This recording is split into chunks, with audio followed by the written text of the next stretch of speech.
Distribuição Europa Filmes do Brasil. Versão brasileira Lipsync, São Paulo. História das religiões. Confucionismo e Taoísmo.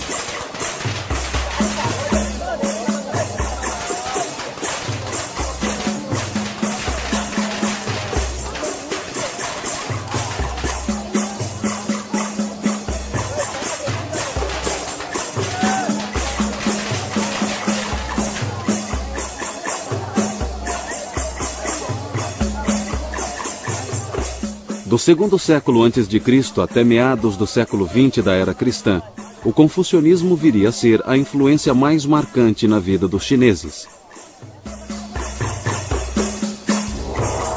Para um observador distraído, tanto a filosofia quanto a religião chinesas parecem ser totalmente alheias à filosofia e à religião ocidentais. Por exemplo, cada uma das três principais religiões ocidentais, o cristianismo, o judaísmo e o islamismo, professam a fé em Deus como o fundamento de seu credo. Já a religião chinesa é mais voltada para a conduta humana. Alguns estudiosos se perguntam se os chineses são, ou se foram algum dia, religiosos. Também se questionam se os antigos chineses tinham deuses, mitos e heróis, a exemplo da maioria dos povos antigos, como os gregos, os japoneses, os hindus da Índia e outros. Mas se nos aprofundarmos e examinarmos de perto sua religião e filosofia, descobriremos que, em certos aspectos, elas não diferem tanto assim da cultura ocidental.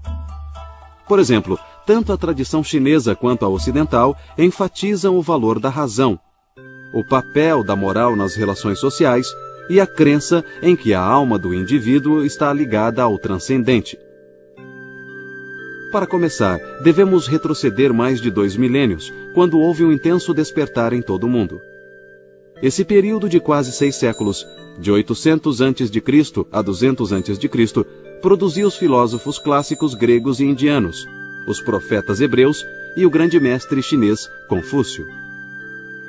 Recentes estudos confucionistas têm se tornado uma busca pelo Confúcio histórico, uma descrição dele como pessoa real e não aquela imagem de adoração popular. O personagem histórico que conhecemos por Confúcio foi, na verdade, um homem de nome Kong Shu, que viveu no período de 551 a 479 a.C., e que durante 2 milênios foi conhecido só em algumas partes do que hoje chamamos China. O nome ocidental Confúcio foi de fato criado por missionários católicos que visitaram a China no fim do século XVI. O jovem, que veio a ser conhecido como Kung Futsu, ou Mestre Kung, e depois Confúcio no Ocidente, cresceu no antigo estado de Lu, no nordeste da China. Os pais de Kung morreram quando ele ainda era criança. Em certa época de sua vida, ele passou 10 anos viajando e visitou muitos outros estados feudais na busca sem êxito de um soberano que seguisse seus conselhos. Aos 50 anos, Kung Futsu tornou-se um tipo de comissário da polícia em seu estado natal. Foi o mais alto cargo público que ele ocupou e no qual permaneceu por apenas 1 ano.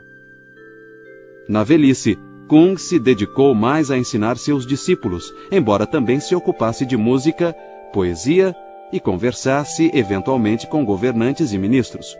Kung sempre se considerou um estudante, embora também se considerasse um professor.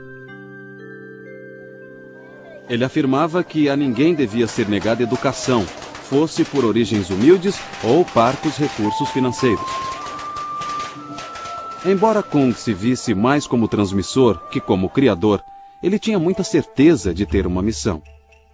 De fato, a influência de Kung mudou a sociedade chinesa. Por exemplo, antes de Kung, a palavra Shu, ou cavalheiro, se aplicava apenas a homens de alta linhagem como oficiais militares ou nobres. Depois de Kung, Shu passou a ser aplicada a eruditos, que então ascenderam ao topo da pirâmide social. Soldados passaram a ser menosprezados. O cavalheiro era chamado de Shunzu, literalmente filho de príncipe. Mas os ensinamentos de Kung mudaram essa conotação de forma que cavalheiro passou a ser alguém de elevado caráter moral. Assim, Kung e outros filósofos humanistas foram precursores de uma nova era de sabedoria ética. Para entender sua originalidade, temos que entender como eram as coisas antes dele. Pesquisas arqueológicas demonstram claramente que os povos da antiga China praticavam sacrifício, adivinhação e rituais primitivos. Há 4.000 anos, nos primórdios da história chinesa, essas práticas eram comuns, e elas se qualificam a ser consideradas religiosas. Os estudiosos discutem se o confucionismo é uma doutrina filosófica, um ensinamento religioso ou ambos. A palavra religião é normalmente associada a religiões institucionais, que geralmente incluem um sacerdócio, um credo e um ritual.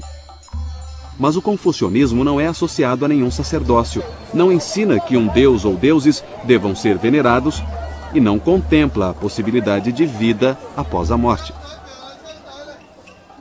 A rigor, o confucionismo não é nem mesmo associado a quaisquer proposições dogmáticas ou credos, mas envolve um sistema de rituais que tem algum significado religioso.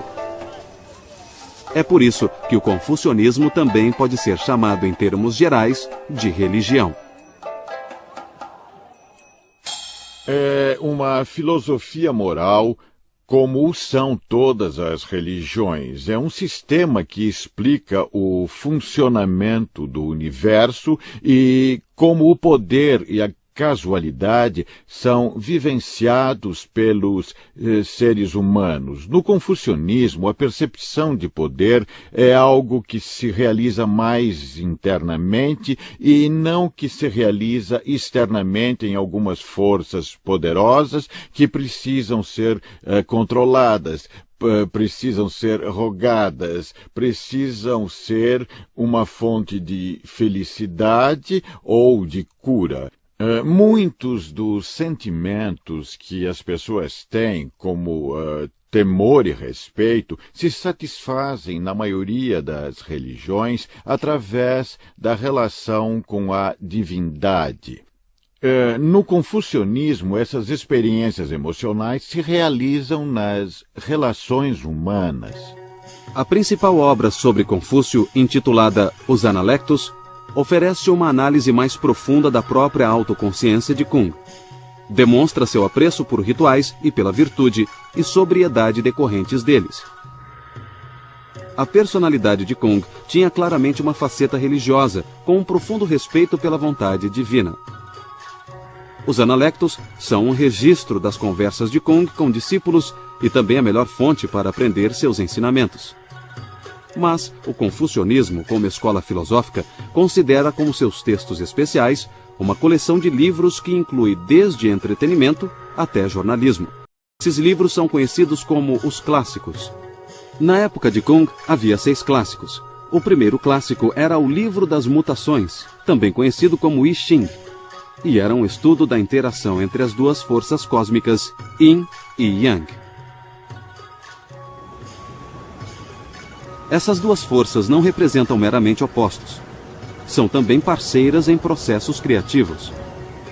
Elas são vistas em manifestações como passividade e atividade, influências femininas e masculinas, luz e escuridão, e tantas outras. As mudanças são vistas como a interação entre Yin e Yang, princípios opostos que moldam o destino de todas as criaturas e todas as coisas. Hoje, o Livro das Mutações é conhecido no Ocidente como um manual de divinação. E Yin e Yang tornaram-se os símbolos da religião chinesa. O segundo clássico era o Livro da História. Este era uma compilação de documentos históricos que incluía discursos de antigos reis e ministros. O Livro dos Poemas era uma compilação de poesias que incluía canções folclóricas e hinos rituais de maior formalidade. O Clássico dos Ritos incluía uma compilação de rituais chamado Livro de Etiqueta, com as bases da antiga ética do Estado e instruções para organizar a burocracia. O quinto clássico eram os Anéis da Primavera e Outono, uma crônica de Lu, estado natal de Kung. Um sexto clássico, o livro da música, não existe mais. Grande parte dos ensinamentos de Confúcio são princípios morais.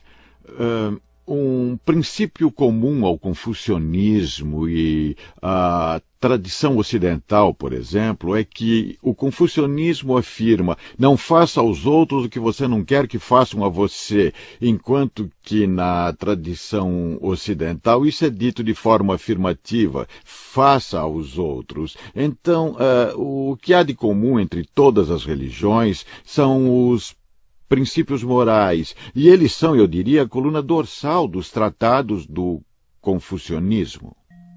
O cerne de muitos desses textos clássicos é anterior à época de Kung. Os textos evoluíram no decorrer do tempo e continuaram se expandindo por muito tempo ainda após a morte de Kung. No ano 213 a.C., depois de unir o país pela espada, o imperador Qin mandou queimar os livros. Graças à memória de estudiosos e a poucos fragmentos remanescentes, os textos foram mais tarde recuperados. A dinastia Han, que durou cerca de 4 séculos, de 206 a.C. a 220 d.C., representou uma grande mudança na civilização chinesa. A China tornou-se mais humanista que antes, desenvolvendo um forte interesse por filosofia, história, literatura e política. Em 124 a.C., o governo Han fundou a Universidade Imperial para educar os futuros funcionários do governo nas ideias confucionistas. Para evitar outra desastrosa queima de livros, os escritos clássicos foram então gravados em pedra. Alguns dizem que o grande mérito do confucionismo é revelar o que há de absoluto no relativo. Ou seja, encontra um sentido supremo no caráter moral das relações humanas. Kung pregava uma doutrina de reciprocidade e solidariedade. Ele dizia que qualquer um pode ser nobre se lhe ensinarem os valores certos. E fundou a primeira escola particular chinesa de ensino superior. A escola de Kung centrava-se mais na arte de governar e no aprimoramento das sensibilidades morais dos alunos. Uma das concepções confucionistas mais conhecidas é a chamada 5 relações, que seriam as relações entre governante e ministro, pai e filho, marido e mulher, irmão mais velho e mais novo, e entre um amigo e outro. Cada uma das 5 relações pressupõe responsabilidades mútuas e recíprocas. Um ministro deve lealdade a seu governante, e uma criança deve respeito a seus pais.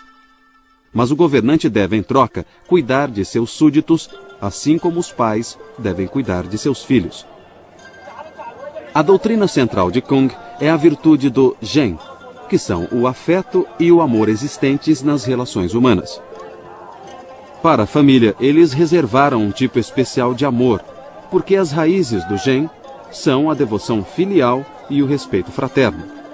O confucionismo reconhece o amor natural das relações familiares.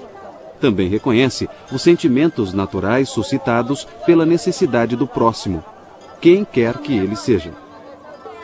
Para o seguidor de Confúcio, o amor dos pais pelos filhos também se estende aos filhos de outras pessoas. O respeito filial pelos pais se estende aos pais de outras pessoas e aos mais velhos em geral. As relações familiares servem de modelo para o comportamento social, no afã de alcançar o amor universal. As pessoas devem respeitar os idosos, tanto os de sua família quanto os das famílias dos outros. Devemos ser bondosos não só para com as nossas crianças e adolescentes, mas para com as de outras famílias também. Esses preceitos são a fonte de união e solidariedade na cultura chinesa. Mas o confucionismo é mais do que um manual de bom comportamento. Também estabelece certos rituais, inclusive rituais religiosos. O confucionismo foi até mesmo chamado de religião ritual ou Li Jiao. O culto ancestral dos chineses era cercado de rituais como a veneração ao céu, o Senhor Supremo. Kung Futsu Pregava que era extremamente importante termos correta disposição interior ao nos engajarmos num ritual social ou religioso. Senão, as boas maneiras iriam se tornar mero formalismo ou hipocrisia. O confucionismo requer moralidade racional e um tipo de virtude que produz relações harmônicas e responsáveis com outros seres humanos. Na tradição confucionista, as maiores virtudes são a harmonia alcançada pelo relacionamento harmônico com os outros, o menosprezar de confrontos e conflitos e a prática de modos de vida que conduzam à harmonia entre os seres humanos. Enfim, a harmonia é uma das principais virtudes. Outra virtude importante é a benevolência. Kuhn negava ser um revolucionário. Ele até mesmo atribuía as próprias ideias aos antigos. Ele causou pouco impacto enquanto viveu. E morreu na obscuridade com cerca de 72 anos, em 479 a.C. Kuhn estava convencido de que sua vida fora um fracasso e que seus ensinamentos seriam logo esquecidos. Observando essas tradições religiosas a partir da visão de um antropólogo, a gente se pergunta o que significam essas tradições no que se refere ao comportamento humano. Hoje, os chineses não são conscientes ou mesmo oficialmente confucionistas. No entanto, grande parte dos seus sentimentos e desejos, assim como seu senso de dever, é governada por seu passado. Então, muitos permanecem dentro da tradição confucionista, independentemente de acreditar nela ou não. Mas o confucionismo ainda é relevante? Se entendemos o confucionismo como uma ideologia passadista voltada para o estudo estéril de textos, com uma rígida hierarquia social, em que pais sempre reprimem filhos, homens comandam as mulheres e o passado impera sobre o futuro, então o confucionismo perde relevância no mundo moderno. Mas se vemos o confucionismo como uma forte declaração de que toda pessoa é preciosa, de que a grandeza moral é possível, de que as relações sociais são baseadas em valores éticos e o eu permanece sempre aberto ao transcendente, então o confucionismo pode ser a base de uma verdadeira concepção de dignidade, liberdade e igualdade.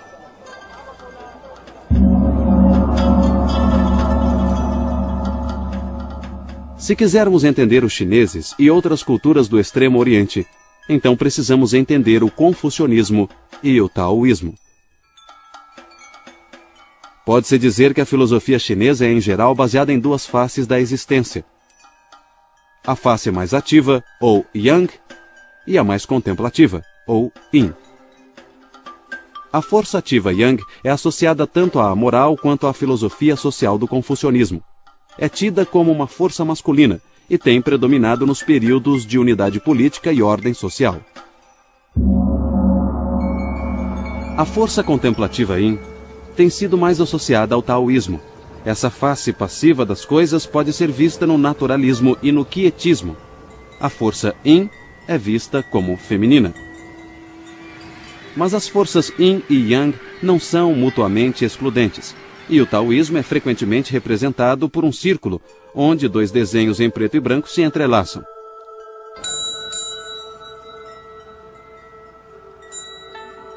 O taoísmo é ao mesmo tempo uma filosofia e uma religião, e às vezes essas duas formas de taoísmo são muito diferentes. O problema é intensificado pelo fato de que todas as escolas de filosofia e religião chinesas usam a palavra Tao, que significa o caminho.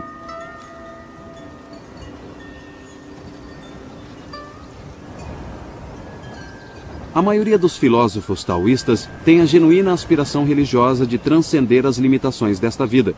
Essa busca é tão antiga quanto a própria humanidade.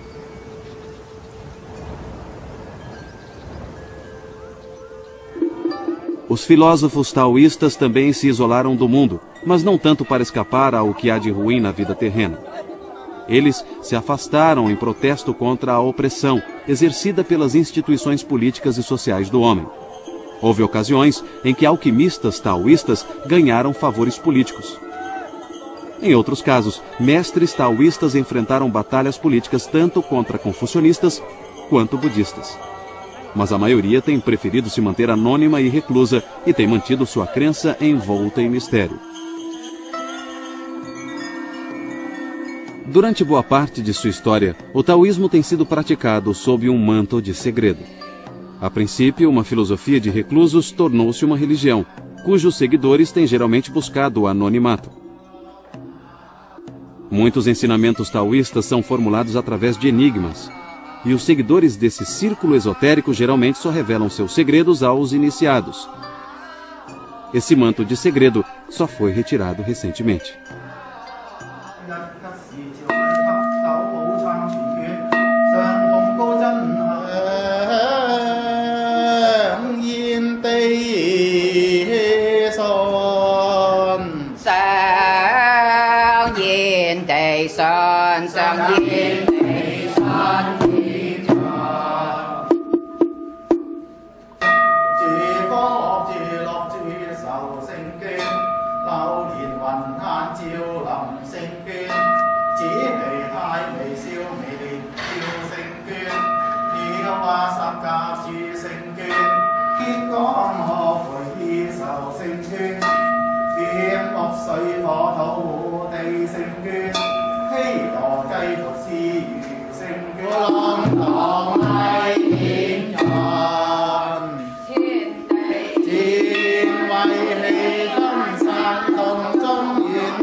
A filosofia taoísta clássica está contida em dois textos principais. Um é o Lao Tse, e tem o mesmo nome do seu autor, e o outro é o Chuang Tzu, também homônimo de seu autor. A concepção do Tao parece ser uma tentativa filosófica de estruturar uma antiga crença religiosa chinesa. Nos clássicos confucionistas, a divindade suprema era chamada Senhor nas alturas. Ao Deus Céu, às vezes, era dado o papel de progenitor ou criador. Mas no Chuang Tzu e no Lao Tse, o Tao é predominante. Aqui, o Tao não é visto como uma deidade personificada, mas como um modelo para o comportamento humano, o caminho natural, o caminho humano. Segundo Lao Tse, o Tao já existia antes do universo. É o ancestral imutável de todas as coisas, a fonte da qual tudo veio a ser. Os praticantes do taoísmo acreditam descobrir esse primeiro princípio inominável seguindo 3 métodos: contemplando o universo, cultivando a disposição correta para a meditação e adotando a perspectiva correta em relação à vida. No taoísmo, essa visão correta é expressa pelo termo Wu Wei, que significa literalmente inação.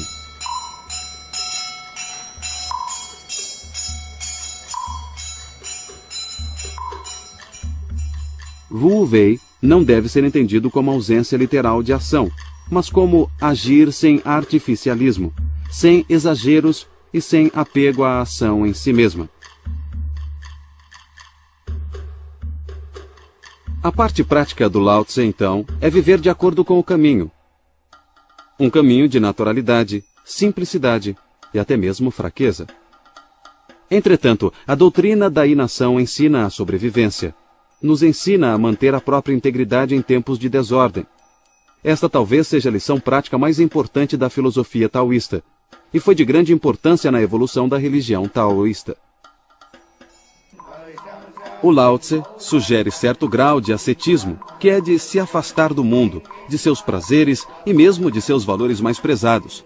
Os que buscam o conhecimento do Tao devem purificar sentidos e paixões, que distorcem nossa verdadeira percepção da realidade. A civilização, então, seria um afastamento do Tao. A filosofia taoísta instrui seus discípulos a buscarem harmonia apenas e tão somente com a natureza. Isso é bem diferente de buscar as virtudes confucionistas de humanidade e retidão. Quando temos conflitos, quando agimos contra alguma coisa, ocorre o que chamamos de desarmonia. Por exemplo, considere um curso de água fluindo da montanha em direção ao mar. Se você colocar nele uma folha, a folha seguirá o fluxo, não haverá conflito. Isso é harmonia. Mas se você tenta fazer a folha voltar, subir a corrente das águas e você a puxar com um barbante ou assoprá-la com a boca, você estará aplicando uma força externa. Isso gera conflito. Você está indo contra a natureza, contra o caminho. Assim, seguir sua própria natureza é seguir o caminho. E isso é harmonia.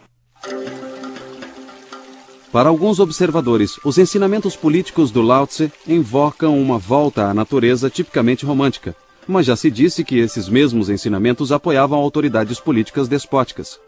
Na localidade conhecida como Ma Wang Toi, foi encontrada uma cópia do Lao Tse manuscrita em seda. Datando do século II a.C., esses são os manuscritos do Lao Tse mais antigos de que se tem conhecimento. Outro texto fundamental ao taoísmo, chamado Xuang Tzu, é semelhante ao manuscrito do Lao Tse em dois sentidos.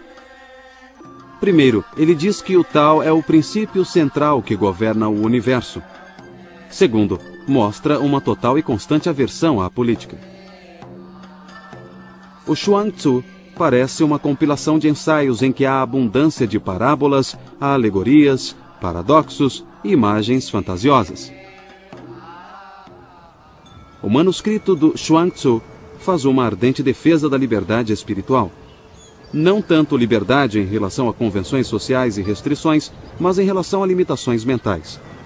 Conclama as pessoas a transcenderem interesses pessoais e preconceitos e prega que a liberdade só pode ser obtida na natureza em si, no Tao.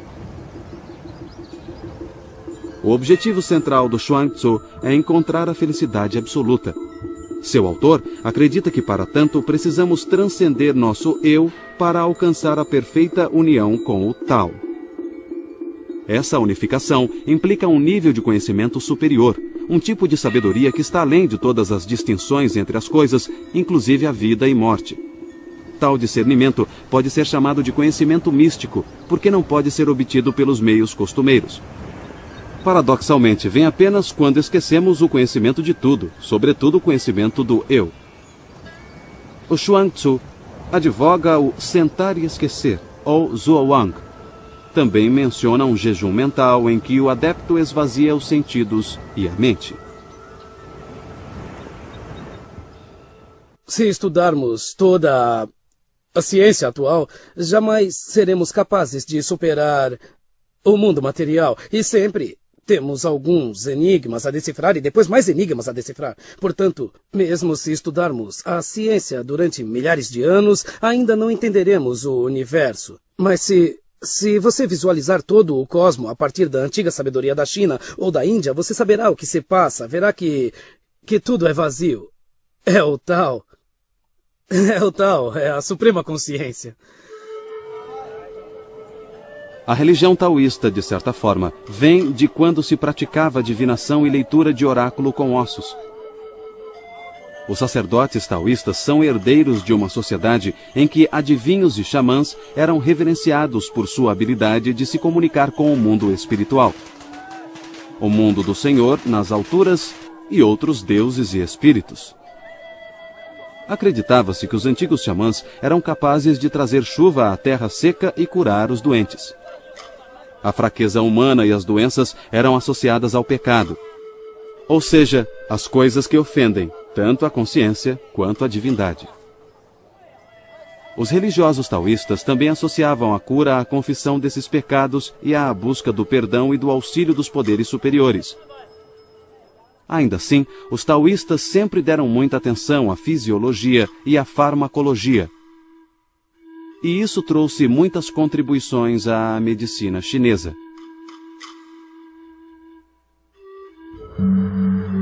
Os taoístas acreditam que devemos nos valer dos poderes sobrenaturais para nos ajudar e proteger nesta vida. Naturalmente, tudo isso levanta a questão da imortalidade.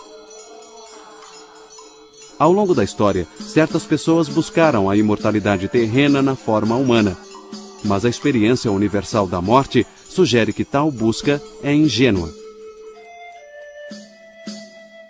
A longevidade real é sua mente continuar viva após a sua morte física. Acho que essa é a melhor forma de explicar a vida após a morte. Se você realiza alguma prática espiritual com diligência e regularidade, então sua mente ainda pode permanecer viva depois que seu corpo físico morrer. Bem como todos dizem, a morte é o fim de uma coisa, mas é o começo de outra. A morte ocorre para o nosso corpo quando morremos, e nada funciona. Isso é o começo do mundo, o começo da nossa desintegração. Nosso corpo se transforma em outra coisa. Vamos pensar no que acontece com nossa mente. Toda noite nós dormimos. Para onde nossa mente vai? Nunca pensamos nisso, nem nos preocupamos com isso. Mas automaticamente, no dia seguinte, acordamos pela manhã. Então, ao morrermos, como sabemos que não fomos para outro lugar? Só não voltamos para contar. Isso não é o fim. É o fim do nosso corpo. Mas não é o fim no conceito de eternidade. À medida que evoluiu, o taoísmo religioso se firmou como uma religião redentora. Embora ensine aos fiéis como viver vidas saudáveis, também procura guiá-los através desta vida transitória para uma eternidade feliz. Essa visão é muito diferente do confucionismo, cuja intenção é aperfeiçoar as condições morais nesta vida. Os taoístas hoje falam de imortais sagrados que ascenderam às regiões celestiais. Eles falavam de imortais terrenos que habitavam as florestas e montanhas sagradas e acreditavam que alguns seres humanos pareciam morrer, mas na verdade deixavam o corpo e ascendiam somente em espírito. Como os taoístas acreditam que homens e mulheres podem se tornar imortais, eles conduziam experimentos alquímicos, descritos como uma tentativa de roubar o segredo do céu e da terra. Em outras palavras, os taoístas acreditavam que a alquimia podia extrair da natureza o mistério da vida. Embora tenham fracassado em encontrar o elixir da imortalidade, suas experiências levaram a descobertas científicas na química, medicina e farmacologia. Tais descobertas só chegariam à Europa muitos séculos depois. Essa erva é de uso muito comum na China como tonificante do fígado e do rim. Também é uma antiga erva taoísta chinesa de longevidade e é muito popular entre os chineses. Também na cozinha. Ela é chamada de gokizi. Muitos taoístas se assemelham aos alquimistas da Idade Média. Eles acreditavam que pela manipulação de substâncias era possível aumentar a saúde do homem a ponto de permitir que a pessoa se tornasse imortal. Alguns imperadores chineses usaram sacerdotes taoístas para aumentar sua longevidade. Então, essas práticas passaram a ser vistas como práticas taoístas porque eram realizadas por adeptos do taoísmo. O milagre da alquimia, por assim dizer, seria transformar aquilo que é comum e encontrar alguma coisa que é vista como incomum ou como extraordinário. Isso é alquimia. Ou seja, qualquer coisa fora do comum viria do que é comum. Você torna o comum extraordinário, você torna diferente. Portanto, nesse sentido, tudo que vem da natureza contém o processo alquímico. Você vê as coisas crescerem, você põe uma semente no chão, no solo, e você fornece a ela o terreno certo, a temperatura certa, a umidade certa, e ela crescerá. Isso é alquimia. A alquimia acontece, na verdade, diariamente em nossa vida. Nós só não sabemos reconhecê-la. Ao longo da história, os taoístas também cultivaram a vida mortal quando desenvolveram técnicas de cura, de circulação, exercícios de meditação e higiene sexual. O taoísmo oferecia um sistema de cura verdadeiramente holístico, baseado num texto do século VI a.C., chamado Tratado de Medicina Interna do Imperador Amarelo. Esse texto continha uma lista de prioridades para a boa saúde. Primeiro, trate o espírito. Então, alimente-se adequadamente. Daí virá a cura para o corpo. O taoísmo desenvolveu práticas de meditação que incluem um exercício com certos movimentos realizados de pé, com os joelhos levemente flexionados. Isso supostamente ajuda a restaurar o equilíbrio adequado de energia, ou o que os chineses chamam de Qi, dentro do corpo. Os taoístas acreditam que o Qi percorre meridianos dentro do corpo. A yoga e a acupuntura chinesas são baseadas nesses meridianos que apresentam vários pontos de acupuntura. Você se livra da energia tóxica causada pelo vento maligno. O vento maligno geralmente ataca a cabeça, causando obstrução. Quando há deficiência de Qi, a energia tóxica pode aumentar muito e precisamos estimular o Qi para nos livrarmos da energia tóxica que costuma vir do vento maligno. Nós a chamamos de Feng Qi. A religião taoísta também vê o corpo humano como um tipo de forno, no qual é possível preparar o elixir de imortalidade. Esse conceito é baseado num tipo de alquimia interna associada à yoga e à meditação taoístas.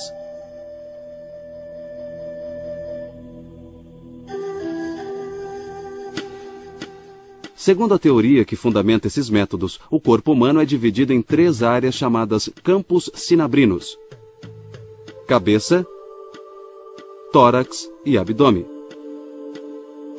Cada campo é habitado por vários deuses que dão ao corpo vida e sustentação, e são supervisionados por um panteão de divindades chamado a Tríade Taoísta, ou Trindade. Os taoístas acreditam que a vida é feita de 3 princípios. Esses seriam o sopro, ou Qi, a essência vital, ou Jing, e o espírito, conhecido como Shen. Na meditação taoísta, é preciso concentrar a mente nos órgãos internos do corpo e nos deuses que os habitam.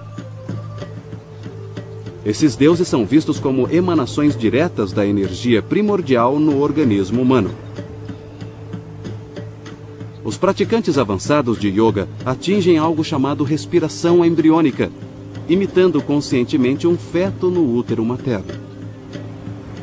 Esse exercício reconhece a existência de processos metabólicos importantes no interior do corpo. Psicologicamente, envolve a busca por paz interior e a integração da personalidade humana. A suprema atitude taoísta representa o ápice do sentar e esquecer. Uma frase que se refere a certas práticas meditativas na mais elevada tradição mística do taoísmo. Nesse estado mental, símbolos e imagens supostamente deixam de ser necessários. A pessoa simplesmente se senta e esquece. Eu diria que o homem, sobretudo, tem um corpo, tem uma mente. Ele transita entre os dois, entende? Se seu corpo é saudável, relativamente saudável, se sua mente está em paz, então ele pode resolver todos os problemas. E como é que se faz isso? Eu simplesmente diria, Pare com tudo, não faça nada. Não fazer nada significa não criar, não pensar. E o que é pensar? É se preocupar. E o que é se preocupar? Você cria uma situação e acha que não pode resolver. Então se preocupa. Se você não cria a situação naquele momento, você não se preocupa. Se não se preocupa, encontra uma solução. Enquanto na Terra, os aspirantes a imortais devem tentar progredir na meditação e na vida diária. Devem tratar as necessidades mundanas como alimento e roupas, como um meio para atingir um fim a ser usado e abandonado. As pessoas deveriam se desprender dos desejos sensuais. Elas também deveriam eliminar a inimizade e o ódio que prejudica quem o sente. O corpo que envelhece é como uma casa com paredes em ruínas, que logo será trocada por outra. Tudo isso exige total serenidade em relação à vida e morte, doença e saúde, perdas e ganhos, riqueza e pobreza. Em outras palavras, é preciso ir além dos valores e problemas normais da vida mundana e encontrar paz e contentamento em qualquer condição, para se concentrar num objetivo maior.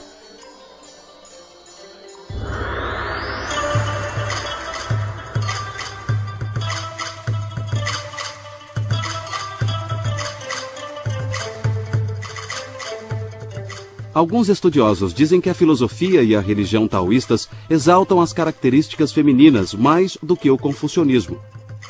Uma análise do Lao Tse dá razão a essa tese. Refere-se ao Tao como a mãe de todas as coisas. E parece favorecer as imagens suaves, femininas na essência, como a água, os vales e o vazio. Implicitamente, o Lao Tse reconhece o Tao como a mãe do mundo. Para os confucionistas, o Tao se refere ao princípio fundamental da filosofia moral. Mas quando discutimos o significado do Tao nos escritos de Lao Tse e de Chuang-Tzu, nós nos referimos ao Tao universal, o caminho que a tudo inclui. Embora essa ainda seja uma conotação essencialmente filosófica da palavra Tao, ela também tem uma dimensão religiosa. O taoísmo filosófico foi uma dentre muitas fontes que convergiram para criar o taoísmo religioso. Outra fonte foi a escola Yin e Yang, que buscava compreender a ordem natural em termos de duas forças complementares, ainda que antitéticas ou opostas. Uma terceira fonte foi a escola dos 5 elementos ou agentes, que afirmava que 5 substâncias físicas, metal, madeira, água, fogo e terra, representariam forças cósmicas. Tanto a escola Yin e Yang quanto a escola dos 5 elementos ajudaram os chineses em seus esforços iniciais para entender o universo. Essas ideias penetraram as filosofias taoísta e confucionista, mas se tornaram ainda mais marcantes na religião taoísta. Os sacerdotes taoístas obtêm licença para realizar os rituais de cada tradição específica. Eles também realizam muitos outros rituais em festivais durante todo o ano.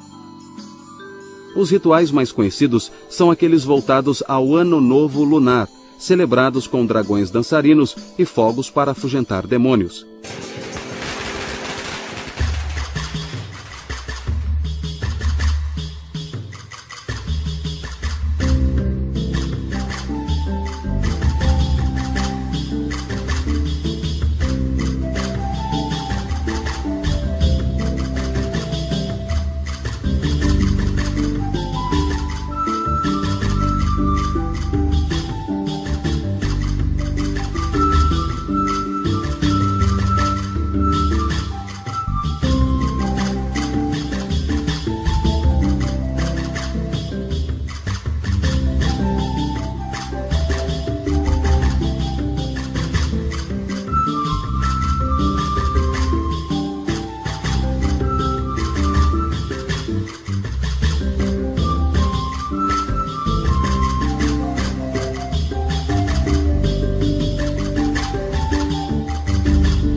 A religião taoísta evoluiu de maneiras diferentes em diferentes regiões geográficas, mas sua mensagem central permaneceu forte e constante durante milhares de anos. É uma tradição que satisfaz e é sensível à necessidade humana de se relacionar com a natureza e com o universo dos espíritos. Une a crença em uma divindade suprema com a crença em muitos espíritos intermediários aos quais se tem acesso por meio de preces. Esses espíritos também se interessam pelo bem-estar mortal e imortal de seus devotos. O taoísmo oferece a seus adeptos a possibilidade de se comunicar com os deuses. Eles podem até mesmo se tornar deuses, seja durante um breve êxtase neste mundo, seja no além.